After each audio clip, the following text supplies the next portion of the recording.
Kami pada saat ini mengucap syukur kepadamu ya Allah kami, atas penyertaan, berkat, dan kasih Tuhan yang tidak ada habis-habisnya bagi kami, secara pribadi dan juga dalam kehidupan keluarga serta persekutuan kami.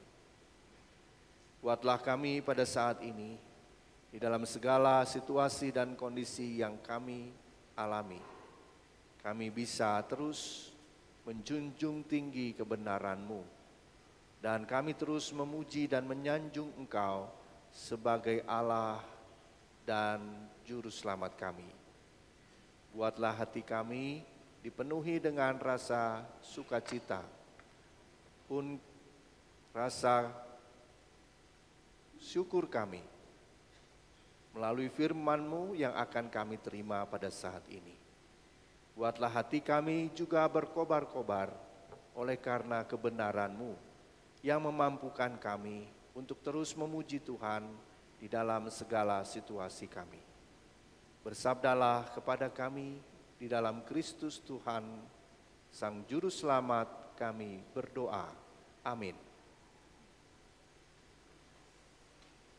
Kisah Para Rasul 16 ayat 19 sampai 40. Dengan judul perikop Kepala Penjara Filipi. Ketika tuan-tuan perempuan itu melihat bahwa harapan mereka untuk mendapat penghasilan telah lenyap, mereka menangkap Paulus dan Silas, lalu menyeret mereka ke pasar untuk menghadap para penguasa. Setelah mereka membawa keduanya menghadap pembesar-pembesar kota itu, berkatalah mereka, "Orang-orang ini mengacau kota kita ini. Mereka itu orang Yahudi. Dan mereka mengajarkan adat istiadat yang tidak boleh diterima atau dituruti oleh kita, orang Roma. Juga orang banyak bangkit menentang mereka. Lalu pembesar-pembesar kota itu menyuruh mengoyak pakaian dari tubuh mereka dan mendera mereka. Setelah mereka berkali-kali didera, mereka dijebloskan ke dalam penjara. Kepala penjara diperintahkan untuk menjaga mereka dengan sungguh-sungguh. Sesuai dengan perintah itu, kepala penjara memasukkan mereka ke ruang penjara yang paling tengah dan membelenggu kaki mereka pada pasungan.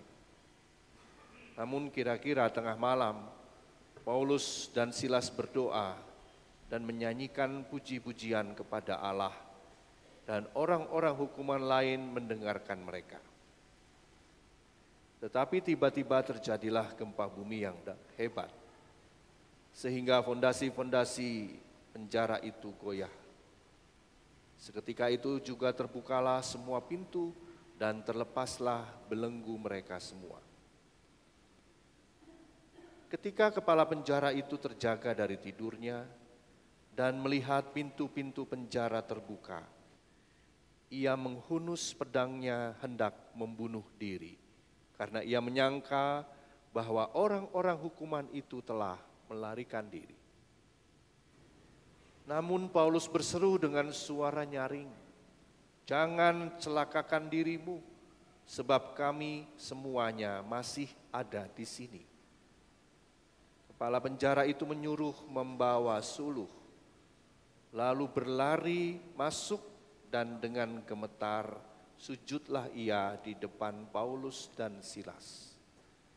Ia mengantar mereka keluar sambil berkata, "Tuan, apa yang harus aku perbuat supaya aku diselamatkan?"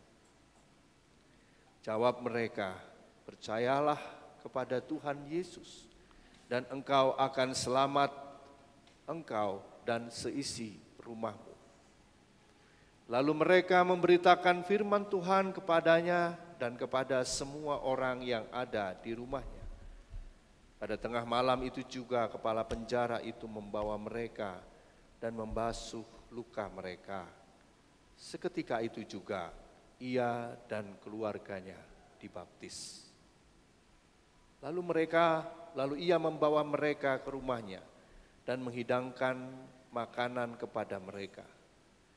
Ia sangat bergembira bahwa ia dan seisi rumahnya telah percaya kepada Allah. Setelah hari siang, pembesar-pembesar kota menyuruh pejabat-pejabat kota pergi ke penjara dengan pesan, "Lepaskanlah kedua orang itu." Kepala penjara meneruskan pesan itu kepada Paulus, katanya, "Pembesar-pembesar kota telah menyuruh melepaskan kamu, jadi keluarlah kamu sekarang dan pergilah dengan damai." Namun Paulus berkata kepada orang-orang itu, "Tanpa diadili mereka telah mendera kami, warga negara Roma, di depan umum, lalu menjebloskan kami ke dalam penjara. Sekarang mereka mau mengeluarkan kami dengan diam-diam? Tidak mungkin demikian.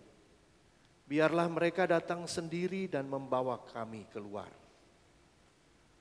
Pejabat-pejabat itu menyampaikan perkataan itu kepada pembesar-pembesar kota. Ketika mereka mendengar bahwa Paulus dan Silas warga negara Roma, takutlah mereka. Mereka datang meminta maaf lalu membawa kedua rasul itu keluar dan memohon supaya mereka meninggalkan kota itu. Lalu mereka meninggalkan penjara itu dan pergi ke rumah Lydia. Setelah bertemu dengan saudara-saudara seiman di situ dan memberi penghiburan, berangkatlah mereka. Demikianlah sabda Tuhan yang menyapa kita pada pagi hari ini, Bapak, Ibu, dan saudara sekalian. Berbahagialah kita semua yang mendengarkannya serta memelihara dalam hidup setiap hari. Haleluya. Haleluya, haleluya, haleluya.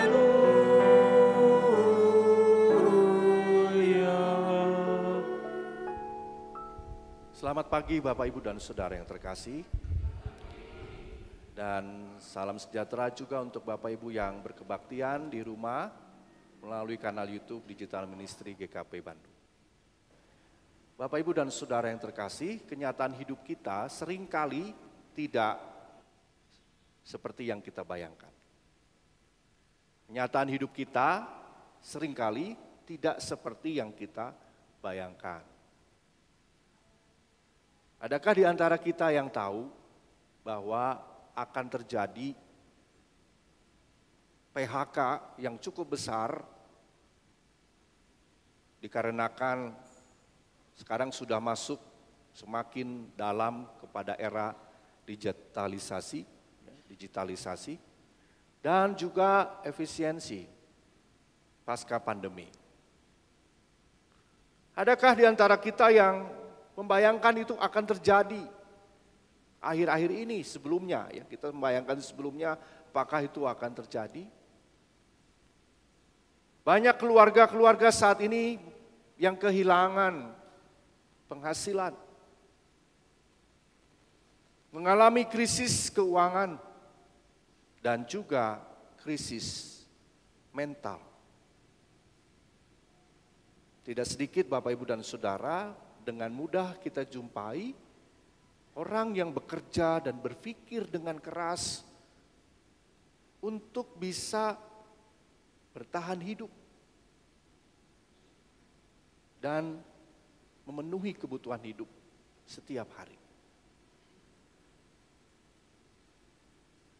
Adakah kita yang bisa membayangkan bahwa akan terjadi cuaca yang cukup ekstrim akhir-akhir ini? Semalam Bapak Ibu ada yang kehujanan, ada yang pulang mungkin dari kantor atau dari mana, kehujanan dengan sangat luar biasa ya Bapak Ibu semalam hujannya. Di satu tempat hujan begitu besar, tetapi di tempat lain kekeringan. Ada yang berhasil panennya, tapi juga ada yang gagal.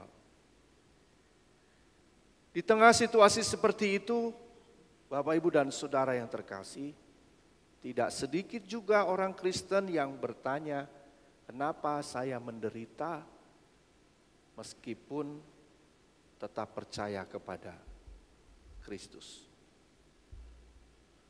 Kenapa saya menderita padahal saya tetap percaya kepada Yesus? Tidak pernah saya meninggalkan Yesus.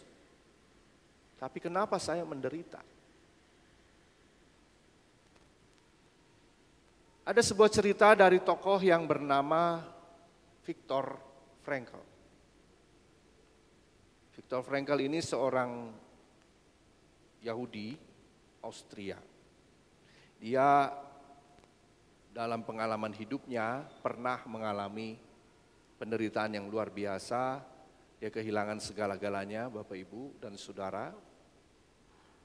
Bahkan hampir saja dia kehilangan nyawanya.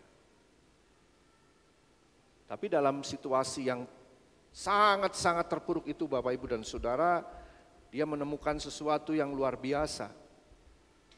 Dia menyaksikan bahwa orang yang punya makna dalam hidupnya adalah orang yang bisa bertahan di dalam situasi yang paling buruk sekalipun. Dia bilang dalam salah satu tulisannya, dia mengatakan, semuanya bisa diambil dari seseorang, tetapi hanya satu yang tidak, yaitu kebebasan. Kebebasan manusia memilih, merespon, atau bersikap dalam situasi apapun. Jadi semua bisa diambil, hanya satu yang tidak bisa diambil, yaitu kebebasan bersikap. Merespon situasi yang terjadi, yang dialami oleh setiap orang. Dan Viktor mewujudkan itu, Bapak, Ibu, dan Saudara. Dia memilih, walaupun dia mengalami penderitaan yang luar biasa, dia memilih untuk tidak membalas kekerasan dengan kekerasan. Tapi dia memilih untuk bisa merespon penderitaan itu dengan membantu orang lain untuk menemukan makna dalam penderitaan mereka.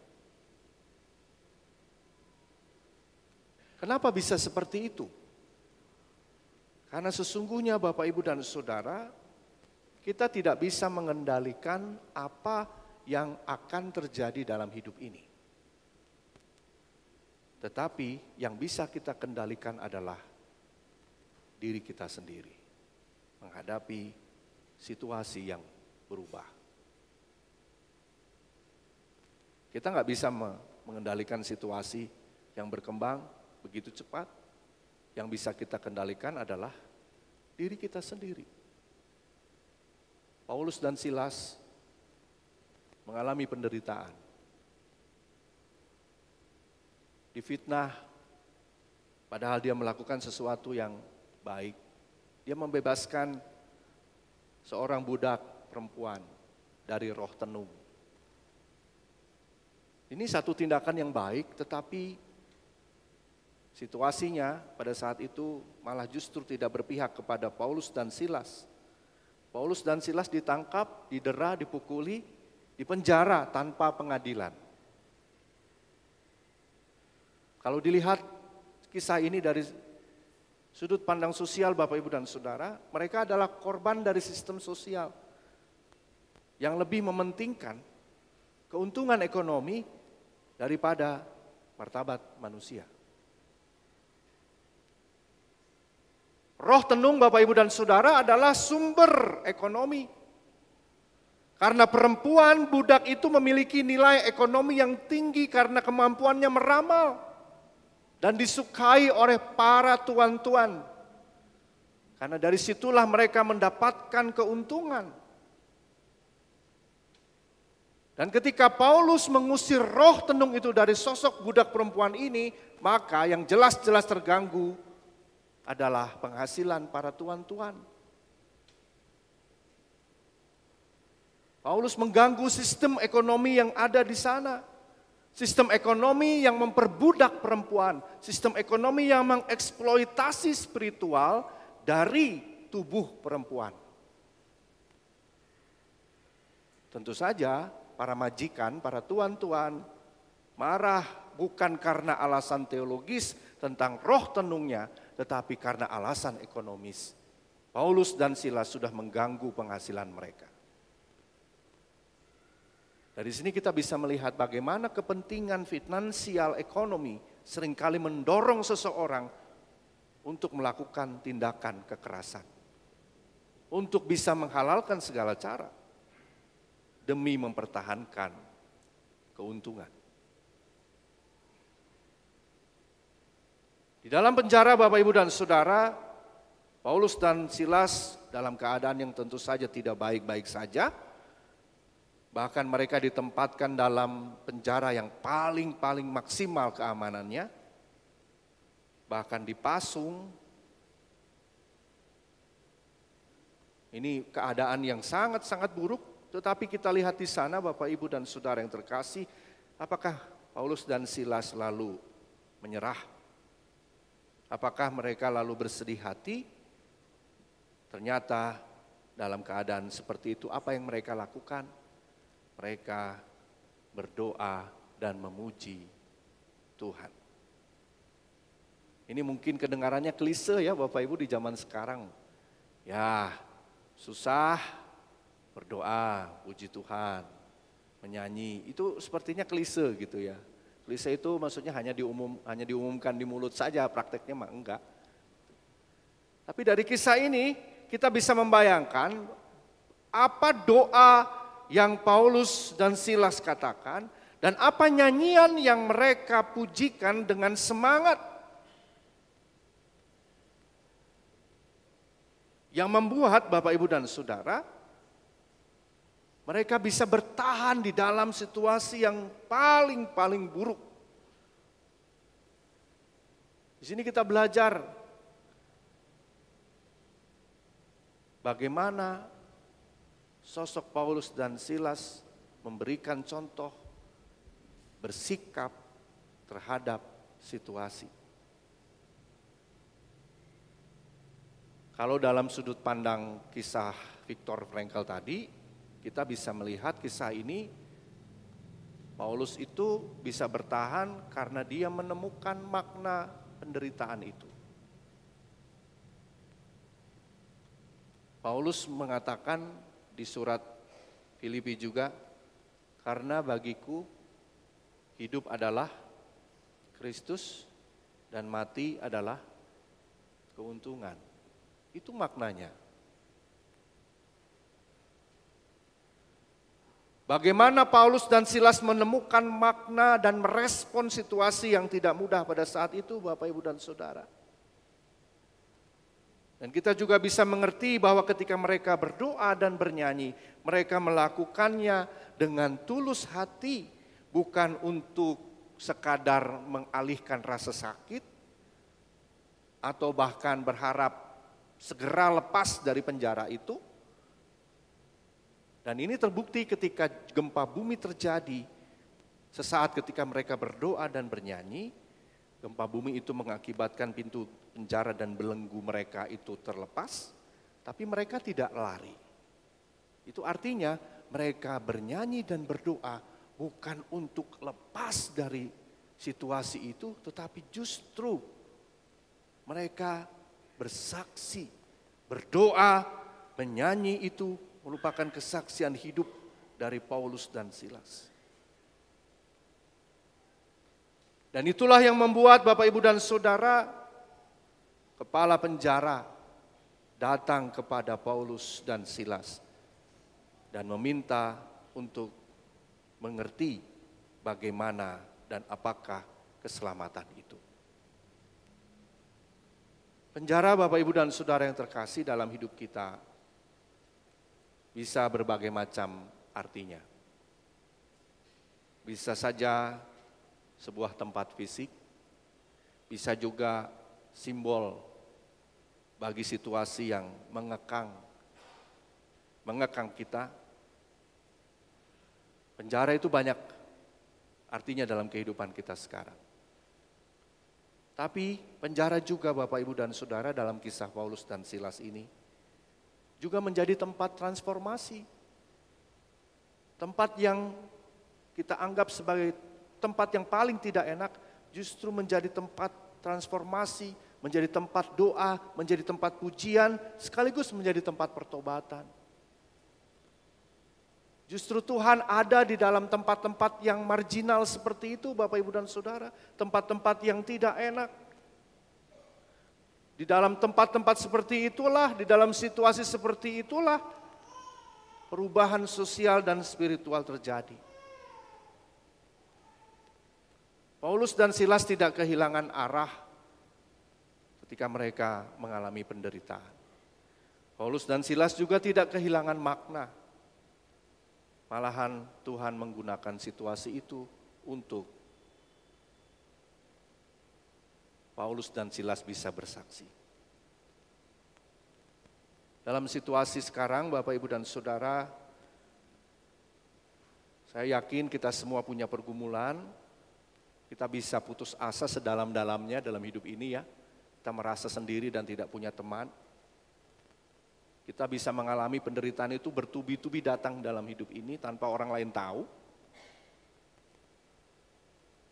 Tapi dari kisah ini kita mau belajar Tuhan memang tidak menjanjikan jalan yang kita tempuh itu mudah. Ya, Tuhan tidak menjanjikan jalan yang kita tempuh itu mudah. Tetapi Dia memberikan kita makna. Dia memberikan kita kekuatan. Dia memberikan kita kuasa untuk kita bisa bertahan dan bersaksi dalam penderitaan itu. Bisa melalui pujian. Karena pujian di tengah kesulitan adalah kesaksian yang paling kuat. Tuhan pun tidak selalu mengubah situasi sulit kita dengan segera. Tetapi Dia sanggup mengubah kita dalam situasi yang sulit. Jadi Bapak Ibu khususnya yang akan menyerahkan anak untuk dibaptis, tentu ini sebuah perjalanan yang tidak mudah ya. Kita tidak tahu apa yang terjadi di depan. Bahkan kita tidak bisa mengubah situasi yang terjadi. Tapi kita bisa mengubah diri kita. Kita bisa mengendalikan diri kita. Bahkan ketika kita melakukan sesuatu yang baik, tidak selalu respon orang juga baik. Kalau kita melakukan baik, respon orang baik itu sudah hal yang biasa. Tetapi kalau kita melakukan hal yang baik tetapi respon dari orang dan situasi itu tidak seperti yang kita harapkan tadi, dan kita tetap bisa memuji Tuhan, maka inilah yang Allah kehendaki untuk kita lakukan pada saat ini Bapak Ibu dan Saudara. Perjalanan mendidik anak agar kelak menjadi pribadi dewasa yang penuh di dalam iman tentunya tidak mudah. Kita belajar dari Paulus dan Silas, Bapak Ibu orang tua, yang tidak menyerah untuk mendidik anak kita. Kalau suatu saat anak-anak kita tidak seperti yang kita harapkan, ingat bahwa anak-anak kita adalah pemberian Tuhan. Tubuh jasmaninya memang terbuat dari tanah, itu ya secara Alkitab. Tetapi rohnya dari Tuhan. Sel sperma ketemu sel telur, proses pembuahan terjadi. Tapi kalau tidak ada roh, tidak akan bisa menjadi manusia. Oleh karena itu, kalau suatu saat putra-putri Bapak Ibu tidak seperti yang diharapkan, atau bahkan saat ini, kita ingat bahwa ada roh di dalam diri anak-anak kita. Kalau roh itu berarti hubungannya dengan Tuhan. Maka ada dua hal yang kita harus lakukan. Kita melengkapi kebutuhan anak-anak kita secara jasmani, tapi juga kita perlu berbicara dengan yang punya anak kita, yaitu Tuhan. Ketika situasi memburuk, ketika keadaan tidak sesuai dengan apa yang kita harapkan. Karena dengan roh itulah kita berbicara dengan Tuhan dan dengan anak kita secara tidak langsung. Paulus dan Silas berdoa dan memuji Tuhan dengan rohnya. Dan itulah yang membuat mujizat terjadi dalam kehidupan mereka. Dan kita tahu Bapak Ibu dan Saudara, dalam terang iman kita, bahwa makna tertinggi bukan sekedar kita bisa bertahan hidup, tetapi kita bisa menghidupi Kristus dalam segala situasi. Semoga putra-putri Bapak Ibu sesuai dengan yang diharapkan ya. Sesuai yang diharapkan, sesuai dengan doa dan harapan yang sudah dituliskan. Dan biarlah kita semua juga dalam kehidupan ini bisa terus memuji Tuhan dan berdoa dalam segala situasi. Jadi kalau ditanya adakah yang membuatmu berhenti memuji Tuhan? Jawabannya sudah jelas, tidak ada. Yang membuat kita terus memuji Tuhan dengan kesungguhan hati kita sampai Tuhan menyatakan kuasanya dalam hidup ini. Tuhan menguatkan kita semua. Amin.